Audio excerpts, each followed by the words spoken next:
ধোবাউড়ায় ভ্রাম্যমাণ আদালতের অভিযানে পোল্ট্রি ফিডের দোকানে জরিমানা। Senior staff reporter Mahbub Alam সরকারের প্রতিবেদনে দেখুন বিস্তারিত।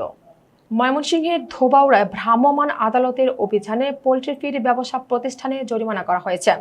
মৎস্য খাদ্য ও পশু খাদ্য আইন 2010 সংশোধিত 2013 ও 2020 অনুযায়ী এই অভিযান পরিচালিত হয়।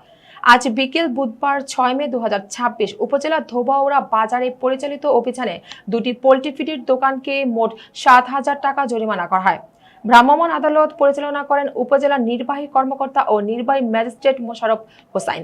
অভিযানকালে আইন অনুযায়ী লাইসেন্স সংক্রান্ত ত্রুটি এবং নিয়ম না মেনে ব্যবসা পরিচালনার অভিযোগে এই জরিমানা করা হয়েছে বলে জানা গেছে। এ সময় সংশ্লিষ্ট কর্তৃপক্ষ ব্যবসায়ীদের আইন মেনে চলার নির্দেশনা দেন এবং ভবিষ্যতে এ ধরনের অনিয়ম পাওয়া গেলে আরও কঠোর ব্যবস্থা গ্রহণ করা হবে বলে সতর্ক করেন। প্রশাসনের এ ধরনের অভিযান অব্যাহত থাকবে বলে জানিয়েছে সংশ্লিষ্ট সূত্র।